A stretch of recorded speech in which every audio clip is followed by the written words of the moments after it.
what a juicy ending. Ooh.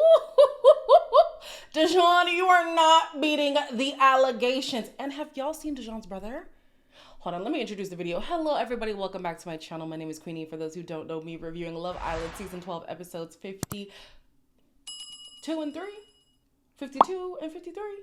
Doesn't matter.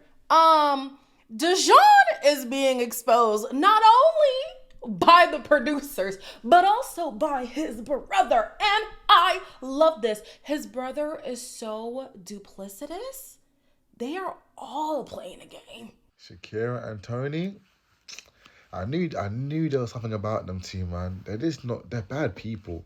Like, Shakira's not as bad, but it's more Tony. But they've got bad energy about them. I don't like it. Shakira and Tony, they can never try innocent ever again. The way they be talking rubbish about everyone in the villa, it's crazy works. From watching last night's episode, my brother's picked the wrong family. Meg's sister reminds me of, what's her name? Miss Churchill from Matilda. The way she moves, the way she talks and that, it's not it. That family, I'll be real, it's not about that. I can't lie. But Shakira, Tony and Yaz's parents, they're amazing. They should have gone on the show because, they're sensational. Oh my, what a trio. What a trio, by the way. I was like, yo, you can't trust nothing that comes out of this family's mouth. Not a damn thing. Not the sister, not the brother, not the Jean's, hell, not the mother. I don't want to talk about nobody's mother. It's not looking good for Dejan and the clan, baby. Whew, I love this. But anyways, let's start from where I left off. Guys, I really don't care for talent shows or the baby challenge. So sorry. If you want to really get into that, this might not be the channel for you. But let's get into the stuff that I want to talk about. We see the ending of couple goals. One of the prompts is which couple can't handle someone sliding into their partner's DMs. People suspect that Meg will crash out if people try to talk to Dejan. Who the hell is trying to talk to Dejan? Who the hell is checking for Dejan after this display? Hell no. Shakira wanted to say them as well, but she said Tony because Cash is so popular. Yeah, that might be the case, to be honest with you. Next was who was playing it safe. People said Yasmin and Jamie because he went straight for her and they think that he should have explored his options more. I can kind of see that. And honestly, seeing how the episode ended, I guess their connection isn't as deep as it should be, especially at this point. So it kind of does give safe option, to be honest with you. Meg says that it's Tony because she keeps defaulting to Cash. I like Tony 80% of the time, and I will say it does seem like Cash was the safe option because Cash himself didn't really have many options, even when he was exploring Billa Kiss Please. Like, we know he really wasn't feeling it on a romantic level, so Tony was his only option. And yeah, Tony had no other options outside of Harrison. So I could see that as well. Most scared to give their honest who are you most scared to give your honest opinion to? Mercy. We have most couples who say Meg and Dejan because they always kick off when they get criticism. Meg says it's because people are fake. And Shakira says she's the one who's been fake from day one. She can't stand her. She doesn't like her as a person. They'll never be friends on the outside. She just released the clip. I loved it. Ooh, I love it. She's like, I can't stand you. Can't stand you, Ava. Oh my gosh. Meg's voice is like forever burnt into my skull. You know, me and Day are boyfriend and girlfriend. Me and Day are just the most solid couple in the villa. People just don't understand me and Day. I'm even talking too fast because you know the girl speaks in full stops. You know, me and Day, we love each other so much, and me and Day are exclusive, and we but yeah, she did not like the fact that Shakira came for her. I was eating it up. Then we have Blue, who says, Tony, we know this man has some kind of vendetta against her. I don't know if it's like the whole, when a little boy likes a girl, he like bullies her. It's gotta be that because Yeah, it's weird with Blue. Meg says Tony, because of her one-liners and because she cannot take negative opinions, she says that there's a rule that applies to her that doesn't apply to other people, and that when Blue was trying to talk to her, she didn't want to hear anything about it. I can understand that. I can definitely understand that. When Tony doesn't care to hear your perspective, there's nothing you can say. It does not matter. But she and Meg are similar in that regard. They definitely are similar in that regard. She's like, oh, you always have one-liners and stuff. Girl, so do you. My name's Meg, not Mug. How many times have we heard that? How many times? Like, they are definitely two peas in a pod when it comes to confrontation. I'll say that. And then, wait, where was the pick me part? Oh, I might have missed that. At one point, Blue called Tony a pick me, and I was like, that is rich. Coming from a man who's literally posturing for the audience in order to gain like some kind of following. Like, we see what you're doing. You went out, you saw you were very irrelevant. Now you're coming trying to be relevant, and you're leaving like even more disdain from the audience. Like, but she's the pick me. And honestly, although she did have some bird behavior, I would not call Tony a pick me. She's not going to bend over backwards in order to gain the acceptance of a man. That I have not seen. She falls for some of the manipulative tactics when it comes to like Harrison, but to say pick me, I would not say that. Not at all. Then we have Meg and Dejan, who are still very pissy about what's going on. After the challenge, they're like, oh, why does everybody think that we're fake? We keep hearing this. Why do you think that is? Like Yasmin said in the challenge, if your name keeps getting brought up, not only by us, but also by the audience, why do you think that is? Think about that. Then we have Meg, who says all of the discourse, or all of the division, between the women started from the threesome conversation that Yasmin and Tony had with Dejan, when that is not the case at all. It definitely was day 2. Cash is hearing the conversation. He relays it back to Tony, and she's like, honestly, the whole threesome thing, it was started by Yasmin. I was just a casualty in that conversation. But regardless, the beef started literally day 2. Literally on day 2 because of Meg. Categorically, that is the genesis of all of this. So I don't know what she's talking about with this whole whatever. Anyways, Meg has a conversation with Harry because she feels like he hasn't been supporting her as a friend should, and he's just taking up for Shakira instead of taking up for her. Not to say that Harry is any kind of example of what a man should be like. However, if you are in a relationship with somebody, it is for your benefit to have their back, especially when the person in opposition is like actively coming for your partner. Like, if Meg had problems with somebody else and Harry still didn't say anything, that I could understand Meg's position. But that's his girl. What did you expect him to do? Harry's not Dejan, funnily enough. When it comes time for Dejan to have your back, he simply doesn't unless his name is also involved. That has been clear as day the whole season. Harry is going to take up for Shakira oftentimes. Now, whenever Dejan is in the mix, I feel like he can't really pick a side per se. But if it's the girls against Shakira, he's going to side with Shakira, as he should. Also, on top of that, too, this friendship wasn't a genuine friendship. It was a friendship of convenience. They loved being a foursome, and now that they're not a foursome, they're literally not standing on anything. Helena went, and now it's just all in shambles. We even see it between Dejan and Meg. They don't have a buffer anymore. Like, it's just now the two of y'all, and y'all are crumbling. We're not surprised. That relationship and these friendships were all frivolous. They were held on by vibes, and now the vibes have shifted, and it shows. So Yasmin gets vulnerable, and she tells Jamie that, she's never really felt this way about somebody. She's really glad that they've met and they've had this time together. It's really nice to see her get soft.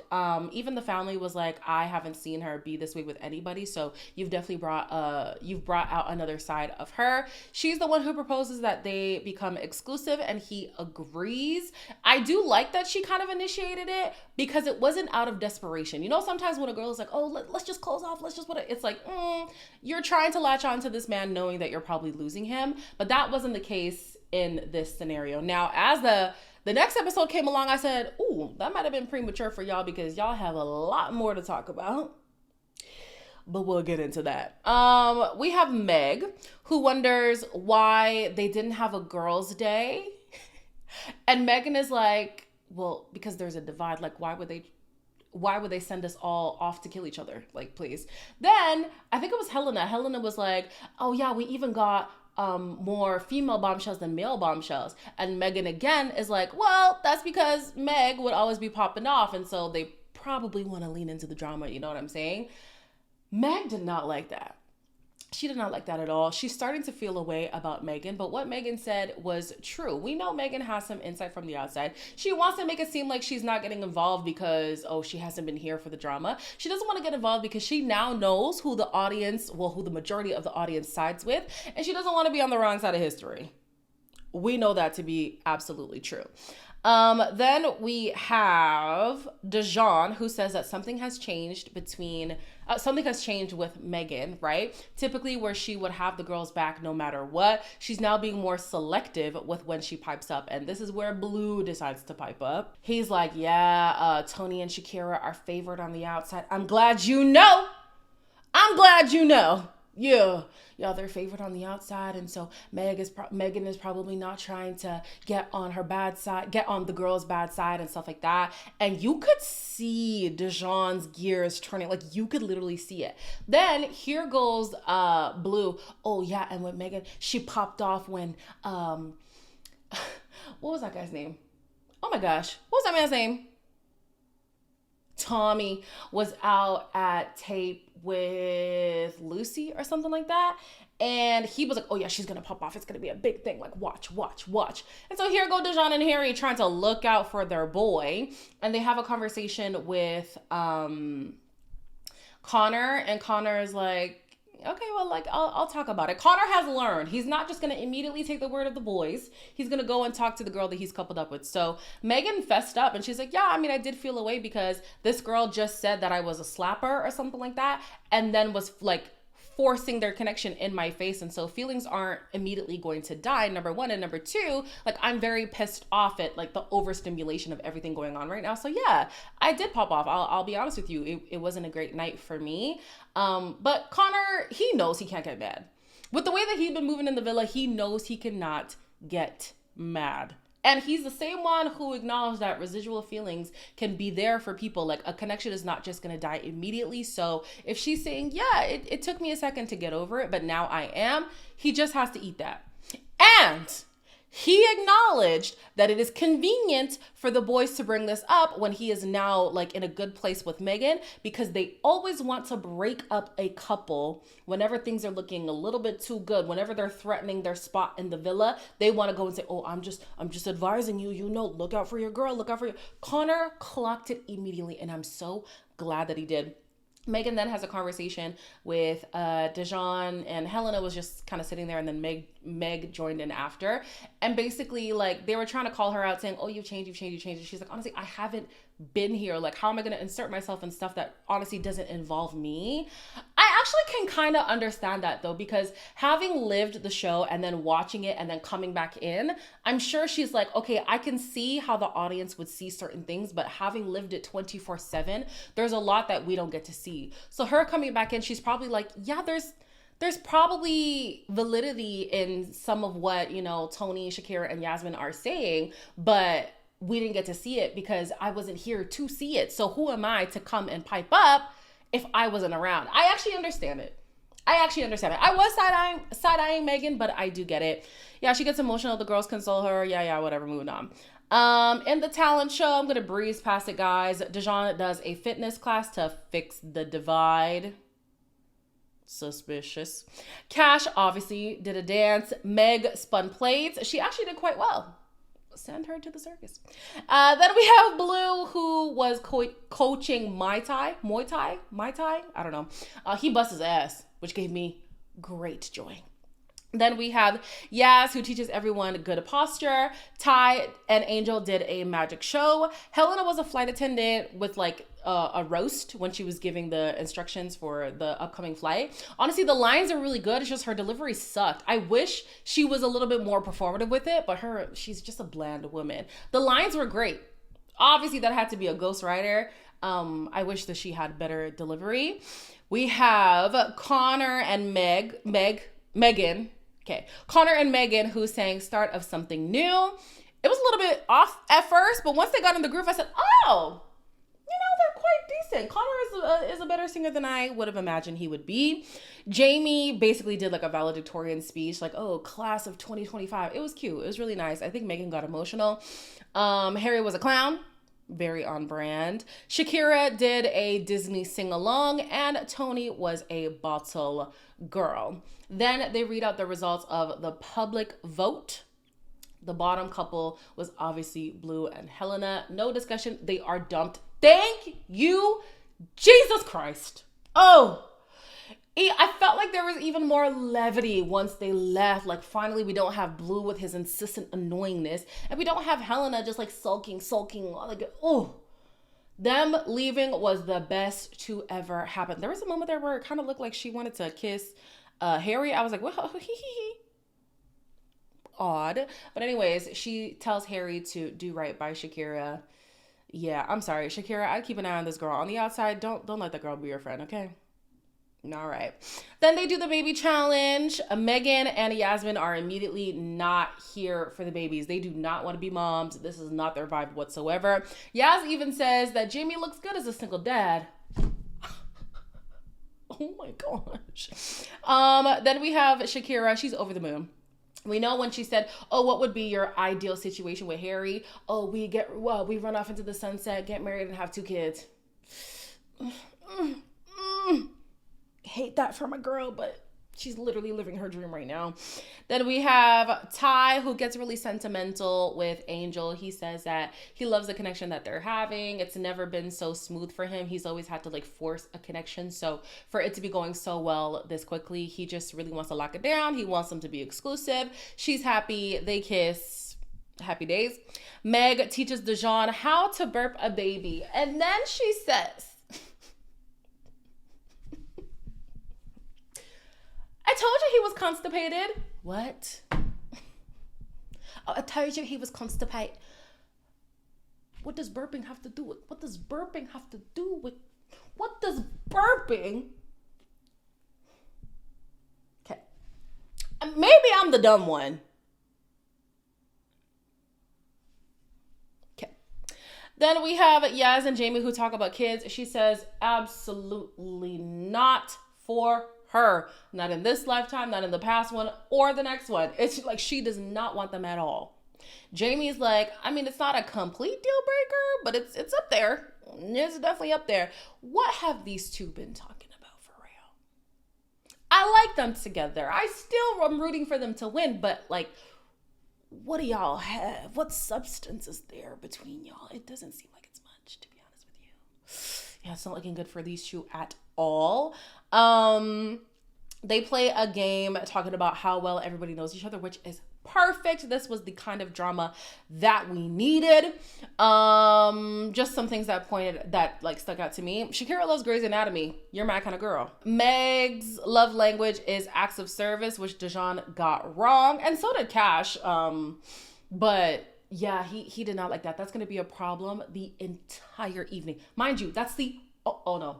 At the time, that was the only question that they had gotten wrong. Like they had a perfect run besides the last question and this one, but he's going to be pissy about that. Mind you, other couples got it wrong. Like Cash and Tony got it wrong too. Keep an eye on that. Shakira still thinks that Harry needs a behavior transplant. Dijon shouts out the audience when the question is asked, like, what do you guys have in common? He's like, oh, like, don't embarrass me. You should know this. Even the audience knows that you should know this. Like, that's what he was insinuating. That's not what he said. That's my paraphrasing of it. But yeah, he was like, oh, shout out the audience, you know? You should know this one because they know what we have in common. They know. We don't. We're struggling to find it, child. Then we see Tony, who said that Meg would be Cash's alternative partner if he could recouple with anybody else. But he says it actually would be Shakira because they're quite similar, being best friends. Shakira says Tony for Harry, which was correct. Megan says Shakira for Connor, which was correct. Meg said Angel, but Dejan said Yasmin.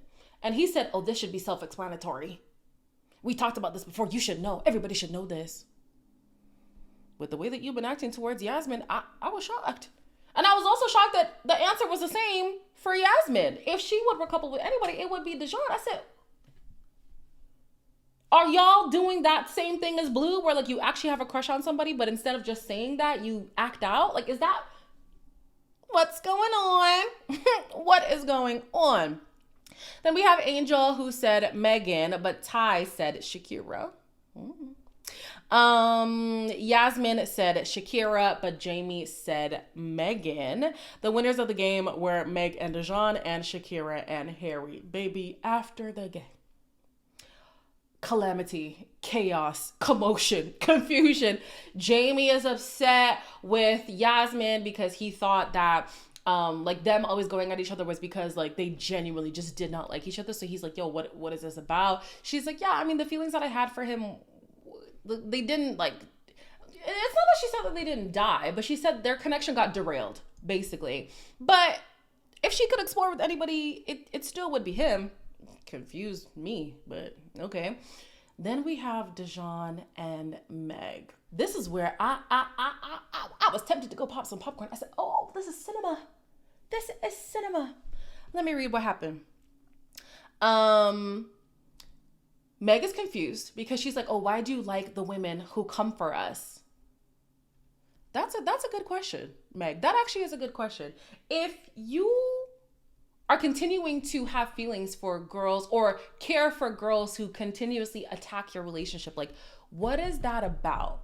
If you genuinely put your relationship above anything else, anybody who threatens that, you shouldn't fool with. But he's constantly trying to be in good with Shakira and Tony. He still would couple up with Yasmin if he had the opportunity to. I would question that as well. These people continuously pick apart our relationship, but you still want to be close with them in some form or fashion. Why? Dejan then turns things around on her and says, because the cameras are around, she is trying to make him look bad. I said, oh? Not you bringing up the cameras. The cameras that have always been rolling. The cameras, mind you, that are like CCTV type cameras. It's not cameramen. It's not the Maury show. Like, these are cameras that are like self-standing. And now you want to point out, oh, it's because the cameras are out that you are now hyper aware of the cameras. You are hyper aware of your perception. And now you're realizing, oh no, I'm being chopped up this way. Well, no, he thinks he's realizing that he's being chopped up this way because of Meg. No, baby, you did that on your own. And he's like, see, this is why people don't think I tell you the full story, because you were there when I had this conversation with you. And why are you now turning on me like we didn't have this conversation? Hey. Meg's whole thing was, yes, I was there for that conversation, but seeing how things have gone since that point, I would have never assumed you'd still want to couple up with Yasmin, which makes sense to me. The rare times that Meg actually makes sense. But here he goes. He keeps saying that he's annoyed, and then he says, oh yeah, this is why people think that he doesn't tell her the full story. He says he doesn't want to have an argument as if he didn't start it. And then he's like, I don't like how you're talking to me. I don't like how you're talking. If I were talking to you this way, it would be a problem. And she said, no, it wouldn't. I'm not even talking to you in any kind of way. And truthfully, she wasn't. She was not coming at him in the way that she could have, in the way that we've seen her do before. She was not doing that at all. And this man was getting so defensive. This goes in line with something that was said before. You guys mentioned it in the comments. Thank you for reminding me. When the family visit happened, she said to her family, please be easy on him or else I'm going to have to deal with the blowback. Are we not seeing that come to fruition here? Are we not seeing that? If Dejan doesn't come across well to people, Meg is the one who has to pay for it. That to me is wild. Absolutely wild. But I'm not shocked. This man has been putting on a front this entire time. He's like, oh, it doesn't matter anyways. I'm your boyfriend. I love you. Whatever. This does not look like the things that a boyfriend should do. Not a good one. This does not look like a man who loves this girl. He has never, acted like a man who truly has love, care, affection for this girl. I'm so sorry. Everything he's done towards Meg has been opportunistic. Everything he has done. Let me look good in the best way possible. And now that he has insight that Meg is on the wrong side of history, he now wants to make Meg the enemy. Hey! I loved every second of this. Producers, I was tearing your singlet in the words of Sarah Destiny, but you know what? I'll give you your flowers today. Absolutely. This was gold. I needed this. The mask is slipping quickly. And then they're going to throw in a vote. Perfect. I'm so eager to see how he's going to react to the vote. Because again, you cannot be mad at the Islanders if now it's a public opinion. It's not just the people in the villa. It's the people watching the show. Yeah. As always, like, comment, share, and subscribe. And I'll see you in the next one.